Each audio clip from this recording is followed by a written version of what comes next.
The next hour, we want to have a conversation about land corruption in this country, historical injustices, especially around land. Hey, it's been a big one. This one has been a big one.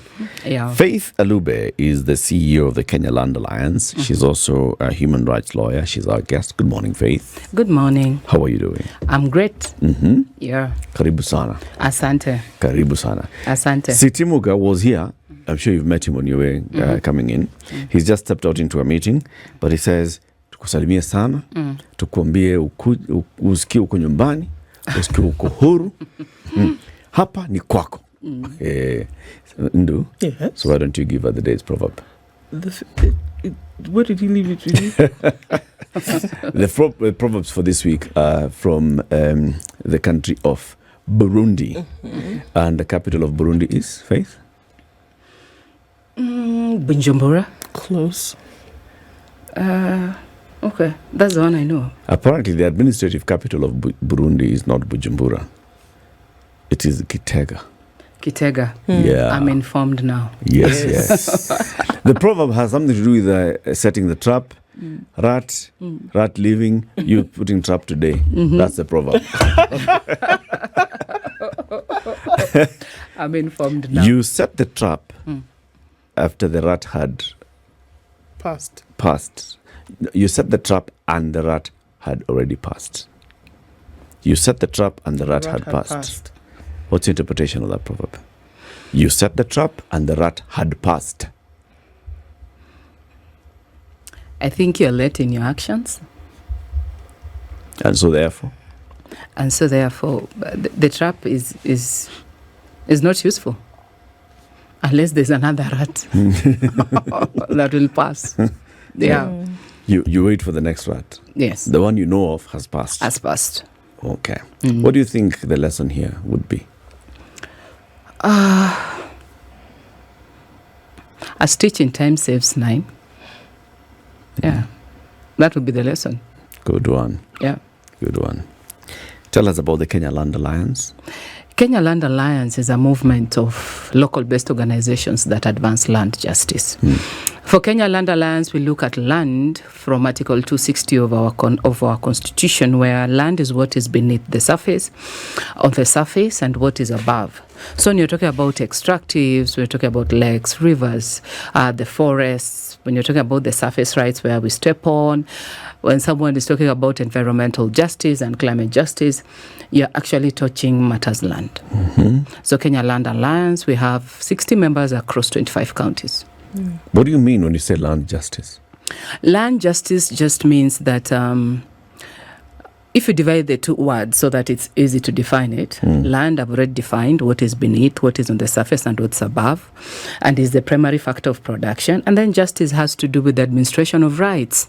One has to feel that their rights are being administered in a fair way. It can be a community, it can be an individual. In fact, in the Katiba, in the Constitution, it's grouped into 3: a community, private, and government. So if you put the two words together, land justice, then it means land marginalized communities can feel that their lands are being administered well.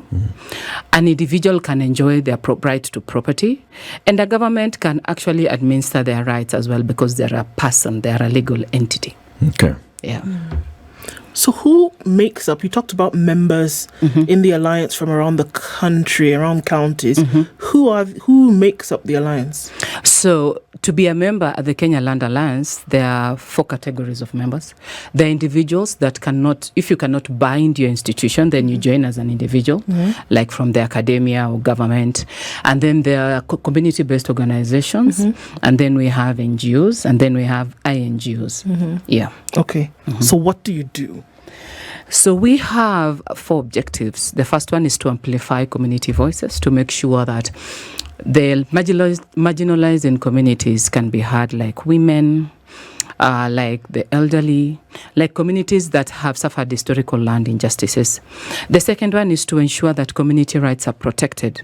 As we know, Kenya is 70% communally held. We're in the process of registering land right now, and the process is messy. I can't say it's a neat one. And then the third one is strengthening land governance processes. As we know, since 1895, since the colonialists landed in Kenya, our land governance systems are still colonized. And the fourth one, of course, is strengthen our members in various capacities. Yeah. When we talk about land use in this country, so the law recognizes land ownership as three. Yes. Communal land, 61, yeah. private land, and public land. Yes. Now, much of what we see, for example, where there's disputes of land is at the point of communal land and public land. We see a lot of that, where there are many injustices or grabbing or just misallocation or misuse of the land. What main things do you deal with as the Kenya Land Alliance when it comes to those? For example, you said 70% of land communally owned. That means a lot. Yeah. So what we do at KLA when you're talking about land grabs, number one is to make sure the gap between policy and practice is narrowed, because the landowners do not understand the procedures and the processes, so the elite take advantage of that. Then number two, we normally do public interest litigations to influence policy. Then number three is to ensure that the manifestos that people throw around every 5 years actually make sense at the end of the day. They rarely do, especially with the current administration. But at the Kenya Land Alliance, we ensure that if, for instance, an investor is coming into an area, especially community lands, because the regime, the tenure is fluid. And when the tenure is fluid, so much can happen. So we ensure that we demystify such documents for the landowners so that they can understand their lands and territories and how do they negotiate. But do they actually get proper representation? No. Let's talk about, for example, communities, and then there is this investor who's coming. They want to extract minerals out of this land. They want to extract, for construction purposes. And we see this in many parts of the country. Or now with the new thing, carbon credits. And there's the sale of carbon credits. Does the community actually get proper representation at the table? No. In the negotiations? They don't. What should happen? They don't. In fact, even the current administration, I dare say, they don't understand that carbon credit business that is being thrown around in every other document. Because, as it were, even if you just ignore the matter of carbon credits a little bit and look at the large investments that are in Kenya, we do not have the capacity to understand or to know the revenue at source. Leave alone carbon credit, the one that we do not even have the expertise to understand how do you extract the carbon unless we depend on a third party. Yeah. So as we talk about representation and public participation, especially in the current administration, the communities are getting a raw deal. They are not being represented well. Most of the decisions are imparted. The communities don't move with the decisions. If you look at the latest climate-related conference that we held in Kenya, the Carbon Credit Conference, how many people were there that were landowners? Leave alone those, elite capture. Very few people are represented. And that's why we are saying we are insisting on the commercial bit of climate justice, talking about carbon credit, but what about resilience and adaptation? The communities that bear the brand of whatever actions that we do. Why are polluters pushing the burden to the communities and not paying for it? But then again, Faith, in terms of now awareness, so let's say there is a concession that's been given to a company to come and extract some minerals, and this is community land, as it is known and owned right now, it's community land. And some few leaders of that community are going to be the ones who negotiate with the investor that comes in. How should the entire community get involved in this? And does the Kenya Land Alliance help communities in such? We are seeing them all over the country. Where investors are going, they're mining, they're extracting resources. First of all, just to mention it, Kenya has always received a raw deal. We've never really realized the investment in whatever minerals that are in our country. So at the community level, if you look at the community, most of them are not well educated to understand those documents. In fact, if you're not legally literate, the concession is a big document. You get that at times it even have between 2,000 and 3,000 pages at times, because it has a components. So the communities are challenged by very low literacy levels, poor enforcement of the law, patriarchy, lack of awareness. So when an investor comes in as Kenya Land Alliance, what we normally do is to ensure we understand exactly what their agreement talks about. Because the devil is in the details when it comes to concessions. They make them big so that they discourage people from reading them. And then, number two, the issue of commissions. You get that there is a lead capture right from the bottom administrative unit. Everybody wants a cut. By the time it reaches the current administration right at the top, the investor feels that, you know what, I've paid so much out, I need to make it. So the community has to organize better. How do they do that? They need to organize in their own spaces, in their own language that they feel safe. Kenya Land Alliance has even translated materials into Kiturkana, Somali, Swahili, so that people can understand the documents. We normally say... But this is after the fact, Faith.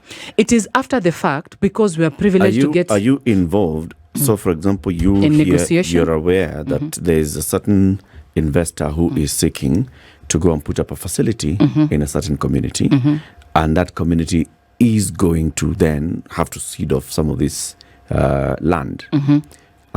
Does the Kenya Land Alliance or any of its partners come in at that point and start creating awareness? Are you guys aware that there's a company that's coming and these are the negotiations? Are you aware that you need to properly choose your representatives to this negotiation? This is what is being discussed, so that you make sure that the community is involved all the way from the very beginning. Because coming to interpreting it in Turkana after the land has already been signed off for the next 40 years. Smooth. You know what normally happens? These concessions are secret, but there is always that window of prospecting. You're given a window of like 2-3 years. In this window, the investor does not have the exclusive rights to whatever they are prospecting about. Let's talk maybe about carbon credits. Before you're given a license, you prospect, and the community is given a say. That is where we catch the whole transaction. But when it's being done, at times it's even being done in New York. It's being done in whatever capital city. But the prospecting window, it's usually give or take 18 to 36 months. That is where we catch it. We say, if you're prospecting, it's not yet commercially viable. So we educate the community and we try to get that the concession, to make sure that the concession is fair. But of course, there are loopholes. You get that there are companies that are perpetually prospecting.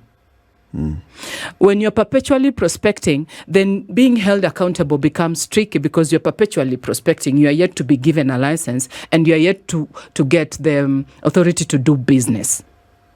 So before they come, there's that window of prospecting. Before they come, there's that window of negotiation, which is usually done mostly out of public eye. And then there is the idea. This is community land. Yes. That is one of the irregularities with the current administration. If you look at the carbon credit agreements that are going on, including the law, they're defeating justice. The landowners are not included in the negotiation, as it were. Okay, sorry. Faith, between whom and whom? These negotiations are taking place.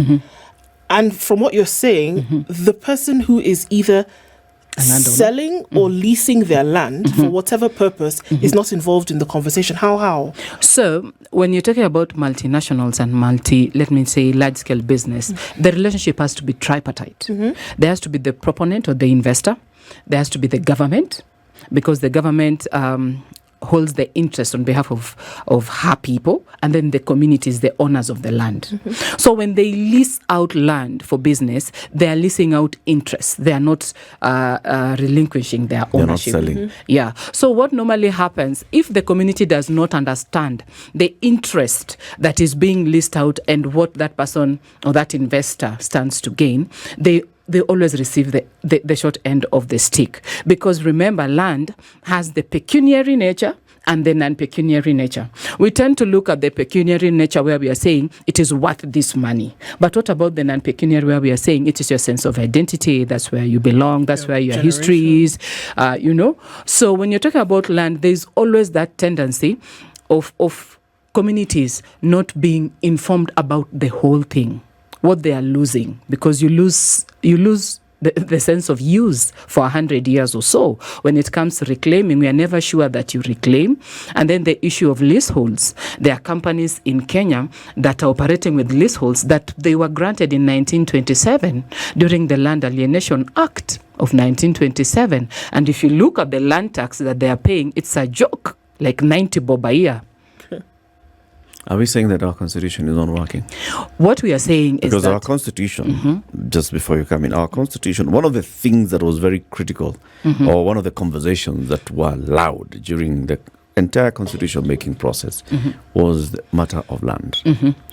And this is where people were focusing on governance, land, and then the Bill of Rights was also coming in. We have land being very clearly discussed in the Constitution. We've got land laws. We even established a National Lands Commission to manage matters of land away from RT House and the ministry. Try to make sure that it's not the administration that's in office that manages issues of land. It is a permanent constitutional commission that deals with land matters. But then all these things are still happening. There's still all this injustice happening with a majority of Kenyans who own communal land because they don't even know deals that are taking place regarding their land. Exactly. Because Chapter 5 of the Constitution, and even before that, you get that it's very clear. It has the values, what you should look at, whatever. But when it comes to implementation, the gap between policy and practice is so huge, simply because the elite take advantage of it. Number one. Number two, land being multifaceted, it means that not everybody can understand land from different aspects. As I've spoken about, land being what is beneath. When you look at extractives, it has a whole policy architecture. When you look at land as the surface, it has a whole policy architecture. When you look at land in the air, renewable energy, matters to do with climate justice, matters to do with environmental justice, it has a whole policy architecture. So it being multifaceted, unless it is out of interest, even the elite, they are caught off guard. So what normally happens is that implementation of land laws has to do a lot with political goodwill, number one. It has to do with the information that the communities have. Unfortunately, at times, communities abdicate their watchdog role to NGOs and to the elite, which at times doesn't really serve them very well. If you look at communities that are impacted by land injustices, even from time immemorial, if you're talking about historical land injustices, the matters here, the issues here are handled in boardrooms and then, they dissipate. Communities are never given that advantage of, give us your solutions. When you look at the National Land Commission, even the commissioners that are in right now, there was no public participation, and we went to court as civil societies in nomination of the commissioners. The commission that nominated the commissioners, the board, we were not included as CSOs, so you wonder how would communities then be brought on board? If you look at the inaugural National Land Commission, Swazuri is still in court with Shavangi and their cases. So matters land because of how the multiplicity of laws that impact land, the chances of issues being hidden even within the law itself is very high. I normally give an example. If you look at the Mining Act, there is a formula of benefit sharing, but who implements it? And where is the mechanism to implement it? And right now, with the current CSs that are the names that are being thrown around, I don't think communities will get justice either. Why would there be a reluctance for implementation? Money, so that we can buy land in Karen in 2 years. Money. Because if you have a deal of, let's say, 800 million, and I give you a percentage of 10%, that is like 80 million. Now, if you have, like, let's say, 10 deals like that, clean money that someone cannot trace. Tell me, because we've seen various projects that involve community land. We're dealing with community land for a bit. Yes. We're going to private, of course, and public land at some point. Yeah. We have seen establishment of large wind farms, solar farms in this country. We have seen mining concessions being given. We have talked about conservation, right? Communities that are conserving wildlife and the benefits that they should be accruing from all these things, what should the procedure be? If, for example, today I wanted to set up a solar farm and I establish a community where there's flat land, all the conditions, even here the sun is better than the other places, everything. And I wanted then to negotiate with the community so that I can establish this solar farm here. What should I do? Remember, what should the process be? Remember, I've said it should be tripartite. Okay. The government should be present, then the proponent. Which government, national or county? Right now at different levels, but of course it's the national that normally takes precedence because the concessions is at that level. If you look at Article 71, it's the government that does licensing and Parliament approves some of these issues. So it's both tier. So they should be present, and then the community, who are the landowners, and then the proponent. So for instance, if you want to set up a solar harvesting or extracting or such a farm, for instance, number one, the government should involve the National Land Commission because it is a public investment. And the compulsory acquisition 9 steps should be followed, where they come, physical visits, site visits, they make sure that the land is there, they make sure that there are claims, they make sure there are 2 reports that are very important when you're doing the profiling of communities. There's the RAP report, a resettlement action plan, and then there is the PAP report, which is the project affected persons. So for instance, if 1,000 people should be moved from this land to the other because of what should be put here, these reports should be done, and they should be done together with the community, together with National Land Commission. So if the community is not aware of such processes, the profiling is messed up. Okay, so let's say they are, ideally. Once they are, then the National Commission takes the claims, then they have to do valuation. Like, for instance, a tree will be 5 shillings, your house will be, let's say, 2 million, let's say they estimate the loss of use, let's say 5 million, and then this is what comes into the resettlement action plan, where we are saying, because Latif is moving from here to here, we'll settle him with, like, let's say 10 million. Right. So if it's a community of 1,000, this is what should be done. Profiling, claims, counterclaims, and then settlement. Then this land is taken by the National Land Commission and given to the government, whatever ministry. Because the ministry, once it's approached by a proponent, it approaches the National Land Commission. And then there is interministerial communication. So that the National Land Commission gives land for public use to proponents. But there is always a tendency of shortcuts. You get that a proponent might approach the community directly, and the community can only negotiate to the extent of their knowledge. And this is a case where I'm just leasing land from the community, I'm not buying. Even if you lease, all these things still must happen. Yes, they must happen because remember, you are extracting commercial value from that land. Right. Wherever there is commercial value and profit making, we have to consider that the community is losing something because of the consideration you're getting as an investor. Okay. And in this case then, the community must have representation in this whole conversation. Ideally, as the National Land Commission is then working on the PAP and RAP reports, right? They should also make sure that the community signs off. Exactly. Because it's community land anyway. Exactly. Okay. Now, for the community to sign off, who should sit in that table? So on that table, the community should be able to do their own nominations and elections. If you look at the Community Land Act of 2016, it stipulates that every adult above the age of 18 has a vote and belongs to a body they call the Community Assembly. 2/3 of the Community Assembly should make a decision in regards to investment. So, and then from the Community Assembly, there is a Community Land Management Committee of 15 people. So this Community Land Management Committee is an electoral position, for instance, overseen by the Ministry of Lands and National Land Commission, that the process is transparent. But we know elite capture is real. For instance, if I went to, let's say, a tertiary institution and my opponent never even stepped a school into a class, or they only reached class 8, the possibility of me sitting there is very high. Yeah. And then the possibility of me serving my own interest is also very high. So the community land management committees should be the ones representing the community in the day-to-day runnings.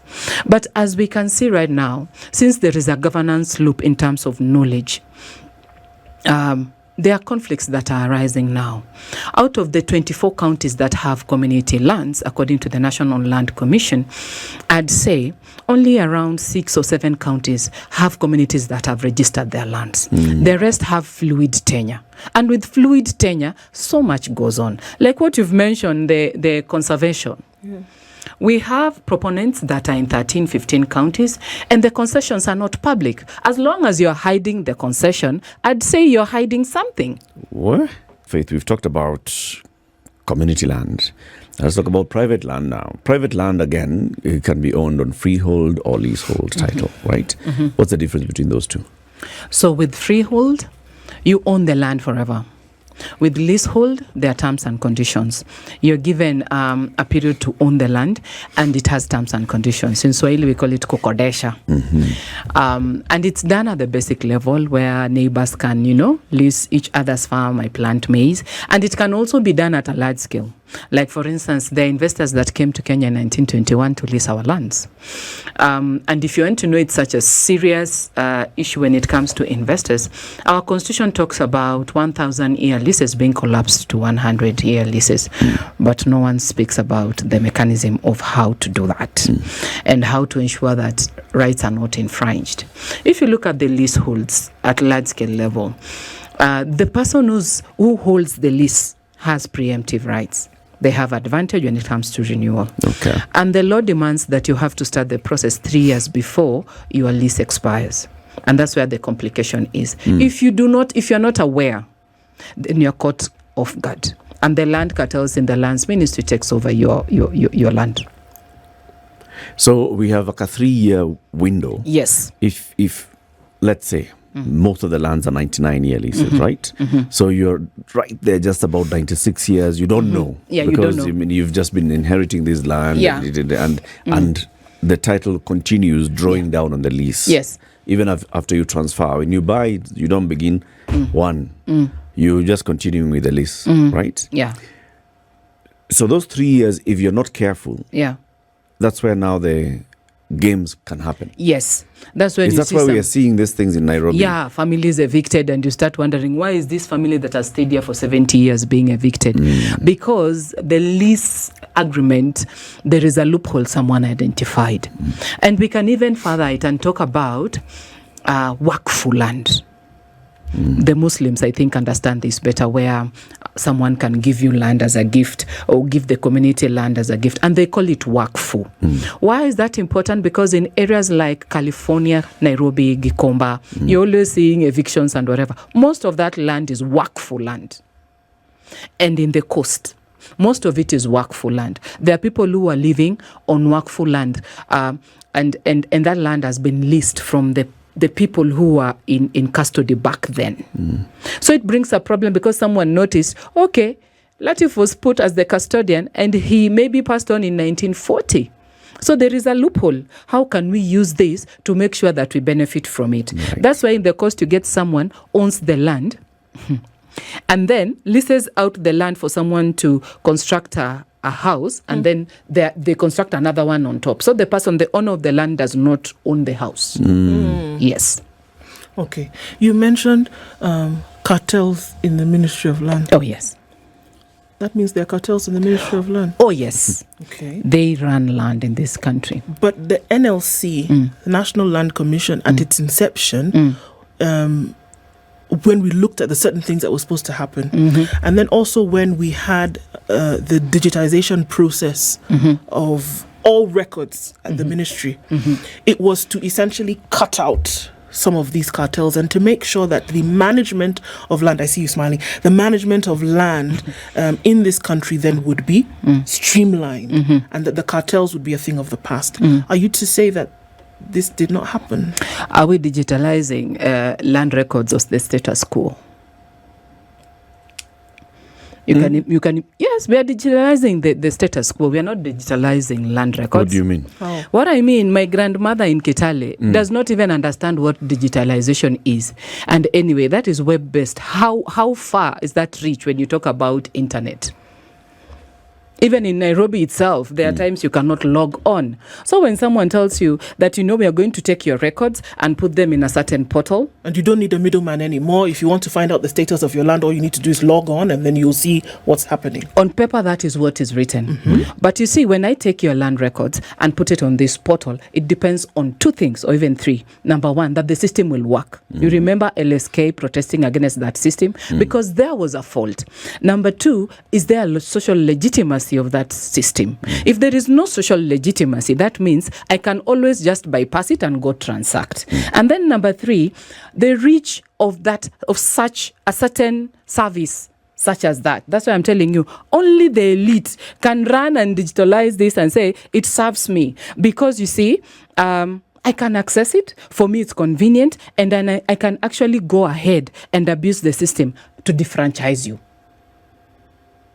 So when you're talking about the National Land Commission, it's called Ardhisasa, that app. Yes. When you're talking about the Ministry of Lands having cartels and the National Land Commission, I remember there is a point that the current administration wanted to strip the National Land Commission of the valuing mandate to put it at the Ministry of Lands. That would have really inconvenienced the common mwananchi, because we know that, if it is public land, it's NLC. If it is private, you start from the ministry and all that. But when you see there is at that current that level, someone wants to make a public address and shift the constitutional mandate through a public address, then you start asking yourself, the land cartels, are they inside the ministry only, or it starts at a very high level? So we can have everything on paper and it looks very neat and everything, but in practice there's still a gap. Let me give you another challenge with the app. If a man has 4 wives, and when I search your land, it should give you a prompt. Which wife is prompted? And do they have the capacity to understand that your land is being searched by Lati, for instance, he wants to purchase it? So does it? Does it? Or does it depend on whom? Does it not who should depend get the alert? on whose Is it not the name man? was put in? Because at some point there was the information was fed into the system. Yes. Right? Yes. And if man X has 4 wives, it is that person who puts in the name. So they've decided who it belongs to. If it belongs to all 4 of them, is there anything that precludes all 4 of them from having their names put in the system? The person who fits the system, has he gone the extra mile to even know if the women have? It's very important for us to talk about matrimonial property rights, because that's where professional women and that is where the rubber meets the road. When your matrimonial property is on sale somewhere and you have no idea. So the person who feeds the system has to understand matrimonial property rights. The system doesn't have that. The prompt does not even go to any spouse. It goes to the proponent who is searching. So it excludes some certain rights at the home level, at the household level, private rights level. So when we have manually a spousal consent form when it deals with matrimonial property, on the system we do not have those prompts. So it becomes an inconsistency to the level where there's this woman who is seated somewhere thinking that she's secure, but on the app, Latif wants to sell land. Okay. And his wives are not being told. I want to go to another issue because it's related to this directly. And the issue of double deeds. That, we have one piece of land, he's got a deed, I've got the same title for the same piece of land, down to the LR number. It's up to you to figure out which one was made where and which one actually came from the Ministry of Lands. How do such things come about and what is being dealt with? Because for me, it all chalks up to historical injustice, whereby you say, well, here we are, we both have this piece of land. Maybe we've not actually gone to see it, but we go to the system and the system says, how then is the decision made to say, this is actually yours? The one that comes first. But even the ones that come first at times... Coming where? Come where? Okay. For instance, if you have a title that is dated, let's say, 1910. Yeah. Okay? Certificate of title. We avoid to talk about title deeds. Okay. Certificate of titles that is dated 1910. And someone comes with a title that is dated, let's say, 2024, then someone would like to investigate which one has precedence. There can be a possibility that the person who has the 1910 title did not understand his right to land and maybe did not do succession. So there are loopholes. So, for instance, you have a piece, let's say 1,000 acres, and you are, let's say, 20 interests that should have gotten those interests, and you have not done it. And of the 1,000 people that should have gotten interest, someone becomes more cleverer and gets a title in 2024. But that is what the land cartels do. That is fraud, and that is corruption. That is why you see you have an LR number, you have a title, certificate of title, and 5 more people have the same.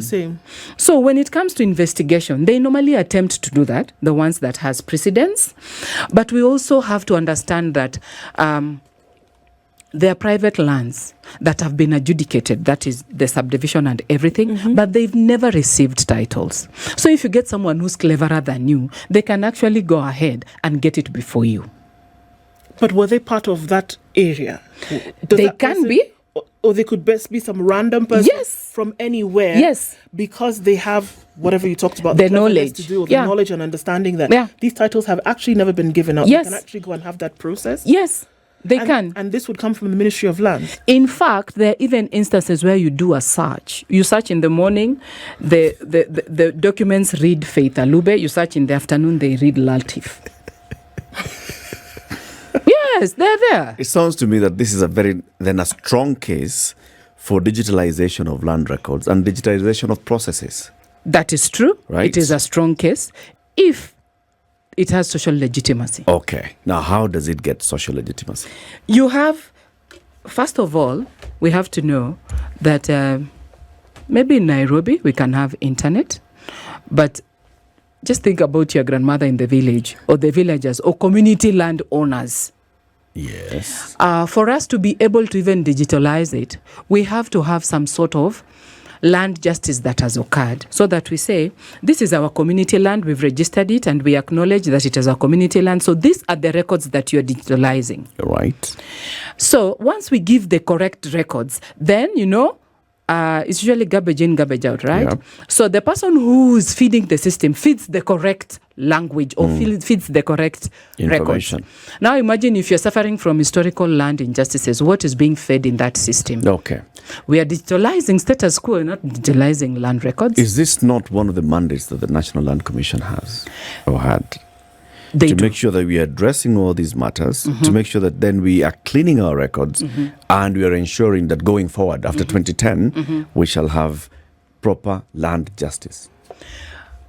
Ideally, that's what they should do. But when you look at the budgets, Kenya Land Alliance did an audit of the budgets of the institutions that handle land. Most of the budgets go to recurrent expenditure. And most of the developments around these land governance units is done by developmental partners who can come with their own interests. So when you talk about the National Land Commission, it's dependent on budgets. Right now, when you talk about historical land injustices, it had a cap. The time to investigate and lodge the complaints expired in 2023 September. Last year. Okay. So communities that had not done that can only get a remedy in a court of law. In a court of law, when you go to a court of law and it's a land matter, it depends on the discretion of a lot of things. You see? So when you talk about discretion, it means that the judge can decide to look at it as a constitutional matter and actually try to rule it out. But there are instances that even us could not get justice from some of these court of laws. Like, for instance, why would the Ogiek go to the East African Court? Because they failed to get justice here. Yeah. The Endoros went to the African Court of Justice. Why? Because they failed to get justice here. When I was doing the Mau Mau case, we went to the Royal Court of Justice because we could not get justice here. The Kakuzi Limited, where Camellia PLC owns 55%, Camellia PLC has been associated by the monarch. We did not get justice here. Yet when we went to the UK, where the parent company is, we came back with 780 million. Unilever, we could not get justice here. We went to the Netherlands, the parent company. So we can say The law is there, as I've told you. On paper, it's clear. Yeah. But accessing justice, it means that there is a sort of progressive, proactive approach that we have to do. But the landowners have to know their rights. That is the true north. How do they know? Because from what you're saying now, and obviously from what we've seen, that there are very many people then who've been, for lack of a better word, kicked off their land. It's been taken from them. The titles have been changed. They've not been given the certificates that they should actually have. So there are people who still today are victims of this injustice. Yeah. But then the very folks who should be doing something about it, from what you're saying, are sitting in the hearth of the cartel. Let me give you an example. There are people in Mombasa who still pay rent to the Sultan of Oman. And the National Land Commission had a hearing, I think, a month ago. And we thought they are going to give solutions. The Sultan of Oman, I think the 30 strip, 30 kilometers, yes, 30 miles strip, should not be receiving rents in 2024. And the National Land Commission had a hearing like 2-3 months ago. And we are still to get a sustainable solution to that. And that's why we normally say the right holder has to be knowledgeable enough to know your land is from this point to this point. Mark it with rivers or trees or mountains the way we used to do it, but mark it and have a sketch of it, because you cannot abdicate that watchdog role. The goodwill is so thin. Okay. Yeah. So all these communities, you know, at the back of they know that this is our land. All right? They just do not know then how to actualize their right to the land. Sure. And that's where, of course, the National Land Commission comes in. And the ministry. That's where it comes in. The Ministry of Land, that's where it comes in. Organizations such as yourselves, the civil society actors, how do you help such communities? How do you help everybody to know this is, as far as land rights are concerned, and even processes for ownership, for transfer, for this is what is black and white in the law? We do quite a bit. I can start at international level coming down. At international level, we partner with international organizations that can get the concessions for us from the parent countries. Because in Kenya, getting that is very difficult. And if you don't get the concession, then you do not understand the terms of engagement. So at that level, we also do a lot of public interest litigations. At international level, where we use international instruments, according to Article 2.5 and 2.6, where international domesticated become part of our laws. So at international level, that's what we do. At regional level, we come together to try and hold these governments accountable. Remember, most of the arable land in the world is in Africa. So whatever Kenya is suffering, you'll get it's in TZ, you'll get all these perpetrators of injustices are on these countries. So we form coalitions at regional level, and we use our justice systems at international level and regional level. At local level, that is where the rubber meets the road. We have to ensure that the landowners are actually even featured in the laws. There are times, if you look at some of these laws, they are so high level to a point where you wonder, did you feature the landowners themselves? So we start from policy formulation. Kenya Land Alliance was at the forefront in terms of ensuring that Chapter 5 of the Constitution becomes a reality. Because we, at that point in 2007, 2008, we appreciated the fact that communities do not understand it. They just know, I was born here, I'm here, so it's mine. We had to tell them, no, it's not yours. There's someone else who has an interest. So policy formulation at that level is very important.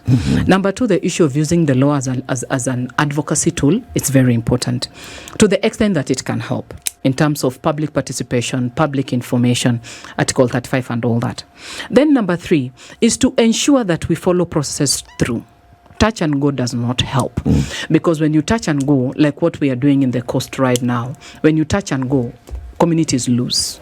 They lose because bread and butter politics. So right now in the coast, in Kilifi, they want to install a nuclear plant. And we are asking the questions, where is the environmental impact assessment? As Kenya, do we understand nuclear energy business? And we knock on all these doors, and we front communities in all these offices to be able to ask the questions for themselves. At times we delay It's not a perfect system. Like there is a case that I worked in Marsabit in Chalbi Desert where there was prospecting, and the proponent didn't cover those, did not wrap it up very well, and it poisoned the water table, and people die right now. It should be sorted. It's not sorted, so we wonder where we are at. So it's not a perfect system, but as Kenya Land Alliance, we normally say, because we are donor, we depend on donor funding to the extent that our resources can allow. We simplify the conversation for the right holders. Okay. You said that even in these state institutions, they depend on goodwill funds. Yes. Donor funds. Donor funds will come with interests. So we can also say the same thing with the Kenya Land Alliance. Yes. The donor funds will also come to you, yes, but with interest. Yes. So how do you safeguard the public interest against the interest of your benefactor? At the point where we are raising proposals to be funded, the communities, remember we are a membership organization. For you to be called an alliance, you have to prove there is an alliance. So these 60 members have to, to participate, to be involved. If you're going to the coast, the members in the coast have to be involved so that we get social legitimacy, number one, so that sustainability after the exit strategy, after the project is done, we leave the members continuing. For you to be able to do that, they cannot act against their own interest unless they are bribed. But if you're bribed, an NGO cannot bribe you. There is no money in the budget where we call that, But I'd also like to say, at times, donor money comes with interests. There are instances when you're talking about conversations like, let's say, to do with conservation, there is a slant that they can compel you to take. Like right now in Taita Taveta, we are talking about wildlife credits. And we are asking how then do we balance the line between privity of contracts and right to disclosure? Because we cannot put the precedents. Not that animals are bad and conservation is good and business is good. But if it's causing harm, then we have to question such donor interest and say it is good that we are conserving the environment and everything, but there are indigenous communities that their rights have to be considered as well. Yeah. Okay. So just really quickly, there's still big issue topics whereby huge swaths of land around the country that belong to people who are originally non-Kenyan.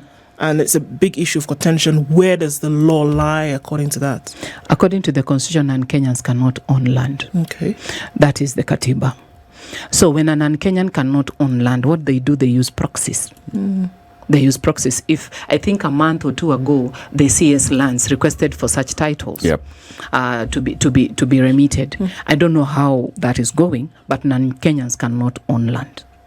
Non-citizens. Okay. Faith, come again. This land story is a long one. It is. And it requires much more conversation. And even for people to ask you questions, I see there are very many questions on social media. Come next time when you'll ask them.